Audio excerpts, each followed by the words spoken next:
성경의 말씀은 참으로 신비합니다.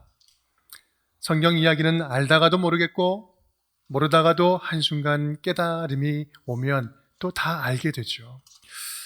왜 그럴까요? 이 복음이라는 것과 믿음이라는 것이 이 신비의 영역이기 때문에 그렇습니다. 신비, 사람의 힘이나 지혜 또는 보통의 이론이나 상식으로는 도저히 이해할 수 없을 만큼 신기하고 오묘한 것을 말하죠. 신이 인간이 되었습니다. 창조자이신 신이 피조물이 되었다. 여러분 이거 이해되십니까? 하나님의 나라는 어떻습니까? 하나님 나라는 이미 이루어졌는데 아직 이루어지지 않았대요. 이게 무슨 말이에요? 삼위일체 하나님도 그렇습니다. 세 분 하나님인데 한 분이래요. 한 분인데 세 위격을 가지고 계시대요. 이게 무슨 말이죠? 이 자리에서 나와서 지금 예배하는 모든 분들, 몸도 마음도 생각도 다 다른데 하나님 안에서, 믿음 안에서 한 몸이 될 수 있대요. 한 가족이래요. 여러분, 이성적인 사고로 가능한 일일까요? 이상하게 들으려고 하면은요, 이 기독교에서 말하는 얘기들만큼 말도 안 되는 얘기들도 없을 겁니다. 인간이 하나님이라는 신을 만나는 것은 신비의 영역이기 때문에 그렇습니다. 그래서 깨달아지면 성경 모든 것이 다 믿어지지만 이 깨달아지지 않으면 창세기 1장 1절부터 나가지 않아요. 태초에 하나님이 천지를 창조하시니라. 그것도 안 믿어지는 거죠. 그래서 하나님도 신비, 하나님을 만나는 것도 신비, 그 하나님 때문에 우리가 평안과 자유함을 누릴 수 있는 것도 신비 체험이다라는 말씀입니다. 그러한 신비 중에서도 신비의 절정이 있다면 무엇일까? 그것은 바로 예수 그리스도의 십자가 사건 아닐까요? 예수님이 신이신데 인간의 몸을 입고 내려오셨어요. 그런데 그 신이 오히려 인간들에게 무시당하고 멸시당하고 급기야는 인간들에게 처참하게 죽임을 당합니다. 여러분, 이게 신이 인간들에게 의해서 죽는데요, 말이 됩니까? 그런데 더 놀라운 사실은요, 그 죽으신 분이 어떻게 됐다고요? 어떻게 됐어요? 죽으시고 부활하십니다. 이건 지금 신비함의 절정이죠. 이것보다 더 신비한 일이 어디 있겠습니까? 그런데 더 신비한 일이 있어요. 더 큰 기적이 있어요. 그건 뭐냐면 이러한 모든 것을 믿는다는 것이 신비한 일이죠. 이러한 말도 안 되는 신비한 일을 믿는다는 것이 진짜 신비한 일이에요. 이성적으로는 도저히 해석할 수도 없고 납득할 수도 없는 것을 믿는다는 것. 이거 기적 중에 기적이고 신비 중에 신비입니다. 하나님과 그 아들 예수 그리스도를 믿는 자들은 그 믿음으로 하나님의 자녀가 되고 예수 그리스도의 능력으로 이 땅에서 하나님 나라를 살고 천국을 살게 됩니다. 그것이 바로 그리스도인들이 날마다 경험할 수 있는 신비 체험인 것입니다. 여러분, 하나님을 아버지로 예수님을 삶의 주인으로 고백하고 믿으십니까? 성이 안 차는 것 같아요. 다시 한번 묻겠습니다. 여러분, 하나님을 아버지로 예수 그리스도를 삶의 주인으로 고백하고 믿으십니까? 네. 여러분, 그렇다면 여러분은 날마다 신비함 속에 살아가고 계시는 것입니다. 여러분, 이상한 신비 체험, 영적 체험하려고 여기저기 기웃기웃 거리지 마세요. 예수 잘 믿고 하나님의 자녀답게 사는 신앙생활 자체가 진정한 신비한 일이요, 영적인 체험이라는 사실을 꼭 믿으시기를 바랍니다. 성경에는 그러한 수많은 신비와 역설적인 진리들이 많이 담겨져 있어요. 그 대표적인 역설적 장면이 있다면 그 가운데 하나가 바로 오늘 예수님께서 나귀를 타고 그 예루살렘에 입성하시는 장면입니다. 충분히 걸어 들어갈 수 있는 길이고 언제든지 그렇게 오고 갔던 길인데, 그 정도의 거리인데 예수님은 오늘따라 예전과는 달리 어린 나귀 새끼를 타고 예루살렘에 입성해 들어가십니다. 마치 개선장군처럼 무엇인가를 타고 가는데 나귀 새끼를 타고 가는 거예요. 그 나귀를 타고 들어가는 예루살렘 입성길은 참으로 역설적인 길이요, 십자가의 신비로 초청하는 길이죠. 그렇다면 우리를 이 십자가의 신비로 초청하는 마지막 예수님의 순례길은 과연 어떤 길이었을까? 예수님의 마지막 일주일을 따르는 우리의 순례길은 어떠한 의미, 어떠한 마음으로 따라가는 길인지 오늘 말씀을 통해서 함께 나누기를 바랍니다. 우리 첫 번째 함께 따라하겠습니다. 예수님의 왕되심을 기억하는 길. 예수님의 왕되심을 기억하는 길. 첫 번째는 예수님의 왕되심을 기억하는 거예요. 예수님의 입성은 공식적인 선언과도 같은 것이었습니다. 어떤 선언이었을까요? 내가 진정한 이 세상의 왕이다. 왕이 들어가신다. 라는 것을 선포하는 것이었죠. 나귀를 타셨다. 여러분, 이 우스꽝스러운 역설적인 장면은 오늘 이렇게 이야기를 하고 있습니다. 5절 말씀. 내 왕이 내게 임하나니 그는 겸손하여 나귀 곧 멍에 매는 짐승의 새끼를 탔도다 하라 하였느니라. 요한복음 12장 13절에서는요, 이 평행본문인데 그것을 이렇게 설명을 하고 있습니다. 함께 읽어볼까요? 종려나무 가지를 가지고 맞으러 나가 외치되 호산나 찬송하리로다. 주의 이름으로 오시는 이 곧 이스라엘의 왕이시여 하더라. 이스라엘의 왕이시여. 여러분, 이 왕이시여라는 이 왕의 표현은 얼마 지나지 않아서 예수님이 십자가에 달리실 때 십자가의 위에 달려진 이 편말에서도 발견할 수 있습니다. 요한복음 19장 19절 20절. 빌라도가 패를 써서 십자가 위에 붙이니 나사렛 예수 유대인의 왕이라 기록되었더라. 다 함께 예수께서 못 박히신 곳이 성에서 가까운 거로 많은 유대인들이 이 패를 읽었는데 히브리와 로마와 헬라말로 기록되었더라. 아멘. 예수님이 달리신 그 십자가의 명패에 유대인의 왕이다라고 쓴 거예요.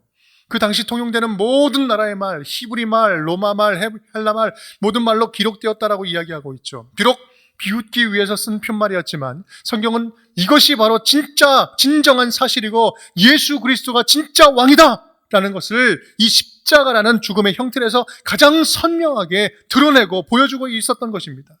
예수님만이 진짜 왕이다 라는 거죠. 사랑하는 여러분, 종려주의를 보내면서 저와 여러분의 삶에 우리 예수님을 다시 진정한 왕으로 모시는 그러한 시간이 될 수 있기를 간절히 축복합니다. 하지만 동시에 반드시 기억해야 될 게 있어요. 그것은 예수님을 왕으로 모시면서 살려고 하면 단단히 각오해야 된다는 거예요. 왜일까요? 예수님께서 삶으로 보여주셨잖아요. 이제 곧 가룟 유다에게 배신당하고 함께 따르던 3년간 따르던 제자들은 다 도망쳐버립니다. 예수님은 입에 담기도 힘든 그런 신문을 받고 십자가에 못 박혀 처참하고 아주 수치스럽게 사형을 당하고 죽습니다. 왜 그럴까요? 그렇게 죽음을 직접 통과해서 죽음마저도 승리하기 위해서 오신 왕이기 때문에 그렇습니다. 죽음을 다스리는 왕으로 오시기 위해서 주님께서 오셨다는 거예요. 죽으시고 다시 부활하심으로 그것을 믿는 자들에게 영원한 생명을 주는 왕으로 오시려고 주님께서 그 처참한 고통의 순간을 지나가셨다는 말씀이죠. 여러분, 우리가 예수 그리스도를 믿고 따르는 길이 그렇게 쉽지 않은 길인 줄 알매도 불구하고 따라가는 이유가 무엇입니까? 비록 힘들지만 때로는 손해보지만 하나님 말씀대로 예수님 제자처럼 살아가면 고통스럽고 힘든 일이 많이 있지만 예수님과 함께 가는 그 순례길 끝에는 반드시 주님께서 갚아주시는 역전의 승리, 십자가 너머에 있는 반전의 승리가 기다리고 있다는 사실을 믿기 때문 아닙니까? 바로 그것이 바로 우리가 믿는 부활의 능력이요 부활의 소망인 것입니다. 그래서 예수님께서는 이미 이겼다라고 이야기하고 계시잖아요. 이미 이겼다. 요한복음 16장 33절. 세상에서는 너희가 환난을 당하나 담대하라. 내가 세상을 이겼노라. 이겼다. 전쟁에서 패배한 군인은 성에 들어오는 것 자체가 수치스러운 일이겠죠. 하지만 예수님의 입성은요, 영적인 전쟁에서 이미 승리하신 왕의 행차였다라는 말씀입니다. 여러분, 예수님이 여러분의 삶의 주인이요 왕이심을 믿으십니까? 그렇다면 저와 여러분의 삶은 이미 승리하신 삶인 줄 믿으시기를 바랍니다. 예수님은 그래서 내가 세상을 이미 이겼다라고 말씀을 하십니다. 내가 이길 것이다, 이겼으면 좋겠다, 이길지 모르겠다, 이겼으면 좋겠다, 그런 말이 아니잖아요. 그렇기 때문에 당신의 자녀들에게 주저함 없이 말씀해 주시는 거예요. 약속해 주시는 거죠. 요한복음 15장 7절 함께 읽겠습니다. 너희가 내 안에 거하고 내 말이 너희 안에 거하면 무엇이든지 원하는 대로 구하라. 그리하면 이루리라. 아멘. 여러분, 세상을 이기신 예수님 안에, 이미 승리하신 예수님 안에, 죽음마저도 승리하신 예수님 안에 우리의 모든 문제의 답이 다 들어있습니다. 오늘 예수님과 함께하는 이 순례길에서 주님께서 저와 여러분에게 다시 확인하시는 게 무엇일까요? 다시 확인받고 싶은 게 무엇일까요? 바로 예수님을 왕으로 모시는 그 믿음 아니겠어요? 예수님께서 우리에게 왕으로 오셔서 우리의 죄와 허물과 아픔과 좌절과 고통과 신음과 패배와 외로움과 모든 괴로움, 모든 것들을 십자가에서 씻어주시고 부활의 능력으로 우리를 새롭게 하신다는 사실을 살아있는 믿음으로 고백하는, 그렇게 우리의 믿음을 다시 한번 주님께 선명하게 보여드릴 수 있는 우리 종려주일 이 예배의 시간 될 수 있기를 주님의 이름으로 축복합니다. 두 번째입니다. 우리 함께 따라하겠습니다. 예수님의 낮아짐을 닮아가는 길. 예수님의 낮아짐을 닮아가는 길. 마지막 순례길은 예수님을 닮아가는 길이라는 거예요. 사람을 처음 태워보는 나귀 새끼는 예수님을 태우고 디우뚱 거리며 예루살렘 성에 들어갑니다. 참으로 폼 안 나는 모습이에요. 이 5절 말씀의 근거 구절로 구약에 보면 스가랴 9장 9절 말씀을 하고 있죠. 우리 함께 읽어볼까요? 시온에 따라 크게 기뻐할지어다. 예루살렘에 따라 즐거이 부를지어다. 보라, 내 왕이 내게 임하시나니 그는 공의로우시며 구원을 베푸시며 겸손하여서 나귀를 타시나니 나귀의 작은 것 곧 나귀 새끼니라. 아멘. 이 겸손을 좀 다른 말로 바꾸어 말하면 낮아짐이라고 이야기할 수 있겠죠. 예수님의 십자가의 길은 단순하게 그냥 핍박을, 어려움을, 박해를 견디는 정도의 길이 아니라 이 낮고 낮아지고 철저하게 낮아짐을 통해서 세상의 모든 자들을 가리지 않고 품겠다는 사랑의 길이었습니다. 바로 여기에 역설이 담겨져 있죠.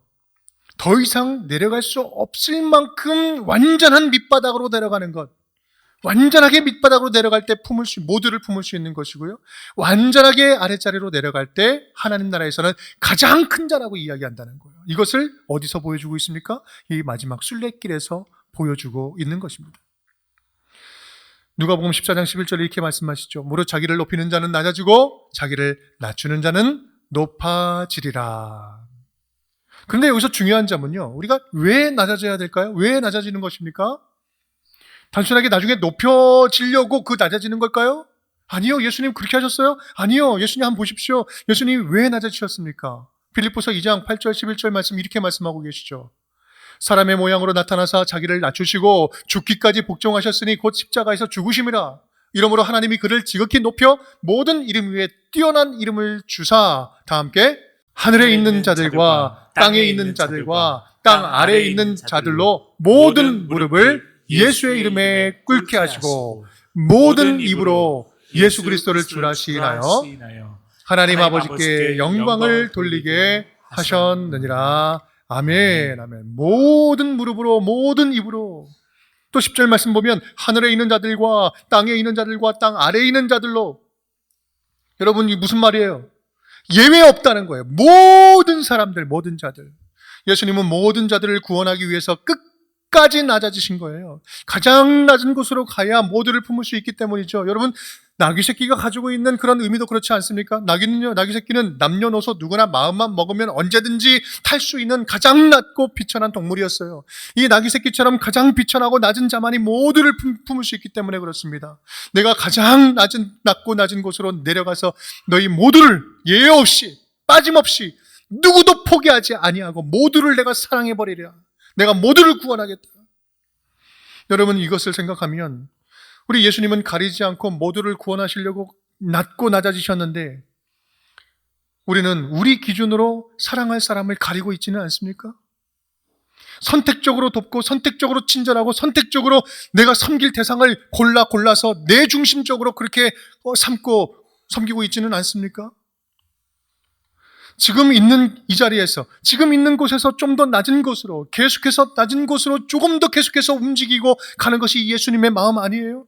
그 길의 끝에 뭐가 있습니까? 십자가가 있었잖아요. 그 길이 바로 우리가 따라야 할 순례의 길, 끝까지 예수님과 함께 동행하는 길 아니겠어요? 그 순례길이 당장에는 열매가 안 보인다 할지라도 부활이 기다리고 있는 역설적인 길이요, 좁지만 천국이 기다리고 있는 줄 믿습니다. 그래서 요한복음 12장 24절을 이렇게 이야기하죠. 함께 읽겠습니다. 하늘의 밀이 땅에 떨어져 죽지 아니하면 하나에 그대로 있고 죽으면 많은 열매를 맺느니라. 아멘. 죽을 때 열매 맺는 거예요. 죽을 때 비교할 수 없는 양의, 비교할 수 없는 질의 열매를 맺게 되는 거예요.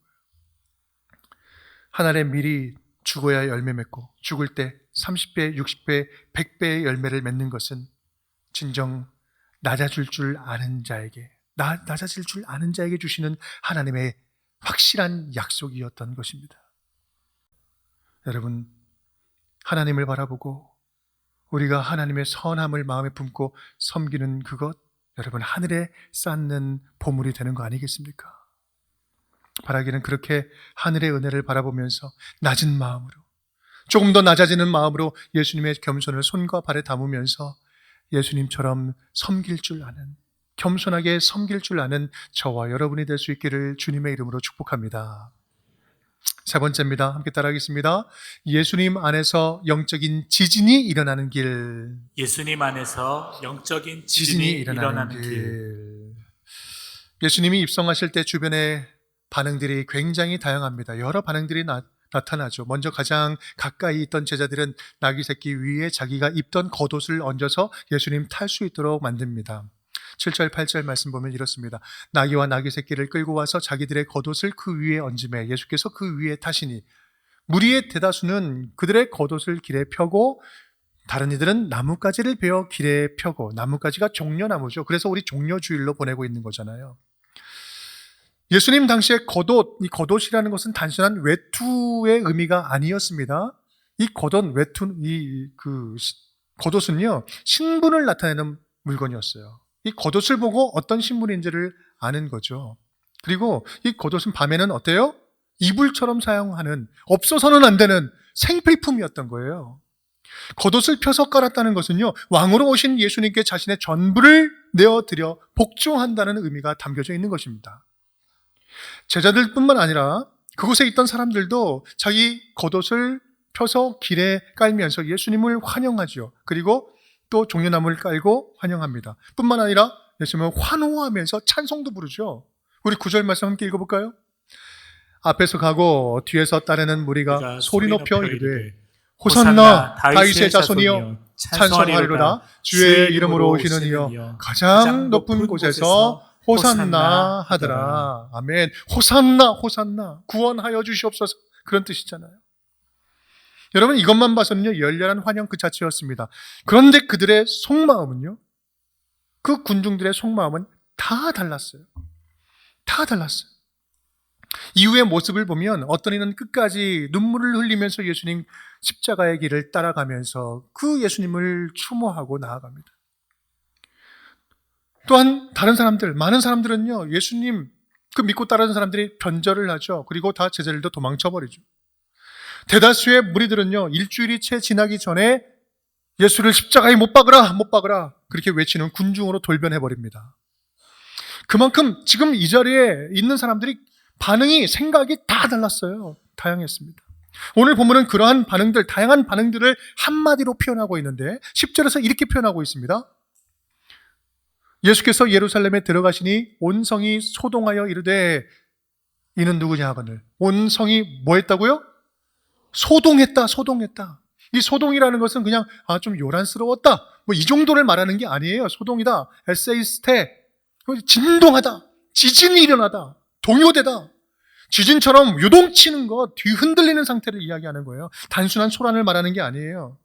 바로 이것은 영적인 지각변동, 이 불안함과 기대감이 함께 섞여져 있는 상태, 두려움과 설렘이 뒤섞여져 있는 그러한 혼란스러운 상태를 이야기하는 것입니다. 이것은 예수님께서 죽으실 때 일어난 일도 같은 단어로 지금 똑같이 표현하고 있어요. 우리 마태복음 27장 51절 이렇게 표현합니다. 함께 읽겠습니다. 이에 성소 휘장이 위로부터 아래까지 찢어져 둘이 되고 땅이 진동하며 바위가 터지고. 뭐 했다고요? 진동하며 터지고. 예수 그리스도께서 십자가 운명하실 때 땅이 울리면서 지진이 일어난 거예요. 진동했다라는 거예요. 여러분, 그렇다면 이러한 소동이 지금 누구도 예상하지 못한 그런 우발적인 사건이었을까요? 예루살렘에 올라가시는 그 예수님도 전혀 예상하지 못했던, 모르셨던 사건일까요? 아니요, 예수님 다 아셨죠. 예수님은 오히려 적극적으로 이 세상을 소동시키려고, 뒤흔들려고 오셨기 때문에 그렇습니다. 세상의 영적인 지형을 뒤흔들고 한 사람 한 사람의 영적 지형을 뒤집어서 새롭게 영적인 질서를 다시 세우려고 예수님께서 찾아오신 것이었어요. 그러니 예수님께서 오시니 전에 없던 분쟁도 생기고 갈등도 일어나기 시작하는 거예요. 마태복음 10장 34절 이렇게 말씀하십니다. 함께 읽겠습니다. 내가 세상에 화평을 주러 온 줄로 생각하지 말라. 화평이 아니요 검을 주러 왔노라. 이게 무슨 말씀일까요? 오해하면 안 됩니다. 주님께서 화평을 무너뜨리려고 왔다. 싸우게 하려 왔다. 단순하게 그렇게 봐서는 안 되는 거죠. 무슨 말씀입니까? 진리의 빛으로 흑암을 비추니 어둠이 견딜 수 없어서 괴로워하는 거죠. 빛과 어둠이 공존할 수 없어서 어둠이 물러가면서 일으키는 그러한 갈등들, 분쟁들, 그것들은 불가피하다는 말씀이에요. 바로 이것이 소동이고 이것이 진동인 것입니다. 바로 이것이 영적인 지진이라는 거예요. 여러분, 부딪힐 게 없으면 싸울 일도 없어요. 우리 내면과 외면을 환하게 밝히는 진리의 빛이 우리를 비춰주지 않으면 우리 안에 있는 깊숙이 자리하고 있는 못난 것들이 드러날 일도 없어요. 보이지 않는 마음의 상처, 은밀한 욕심, 관계 속에서 자라는 불신, 열패감, 낮은 자존감으로 골 깊은 증오와 상처들, 여러분, 이것들은 가만 놔두면 아무런 문제 없이 암처럼 계속해서 자라갑니다. 우리 믿음도 그렇잖아요. 아무런 감격도 설렘도 없는, 예수를 믿는다고 말은 하지만 전혀 소망을 찾아볼 수 없는 믿음. 하지만 그것은 꽁꽁 감추어져 있어서, 들키지 않고 감추어져 있어서 아무런 문제 없는 것처럼 살아가는 그러한 믿음, 죽은 믿음, 여러분 있잖아요. 그런데 예수님은 그런 곳에 이 지진 같은 진동을 일으키려고 오신 거예요. 지진 같은 진동을 일으키시는 거예요. 소위 싸움을 거시는 거죠. 너 괜찮은 것처럼 살고 있지만 괜찮지 않은 거 알고 있다. 너 안 괜찮다. 지금 잘못 가고 있다. 오히려 넌 지금 큰 문제다. 멈춰라. 사랑하는 여러분, 오늘 예루살렘 성에 들어가시면서 소동케 하시는 예수님은요, 다양한 욕심들과 다양한 자기들만의 기대, 각자 가지고 있는 이기심으로 모여든 무리들에게 단 하나의 근본적인 질문 앞에 서게 하는 거였어요. 그 질문이 무엇이었을까? 함께 읽어보겠습니다. 너희는 나 예수를 삶의 주인으로 영접할 준비가 되었느냐? 아멘. 이 본질적인 질문. 다양한 사람들입니다. 그 가운데 하나의 질문. 너희는 나를 삶의 주인으로 영접할 준비가 되었느냐? 오늘 모인 사람들이 겉옷을 길에 깔고 종려나무를 흔들면서 깔면서 호산나 찬송을 부르면서 환호하고 나를 열렬히 환영한다 할지라도 나 예수를 자기 배불리기 위한 구원자로 여기고 정치적으로 해방시켜줄 구원자 정도로 여기는 것이라면 다 소용없다. 아무런 소용없다. 이 자리에 주의를 지킨다고 나와서 주님 외쳐 부르고 섬긴다고 하고 떠들지만 가장 결정적인 순간에 내가 선택해야 될 순간에, 결정해야 될 순간에 주님께 맡기지 않고 내가 그것들을 하려고 하는 그런 사람으로, 그런 삶으로 살아가고 있다면 지금 화려하게 드리는 이 예배, 우리가 거룩하게 구별했다고 이야기하는 이 예배도 소용없다. 사랑하는 여러분, 오늘 예수님께서 오르신 마지막 예루살렘 길은 구원의 신비에 이르는 길입니다. 십자가라는 역설적인 진리로 향하는 길이었어요.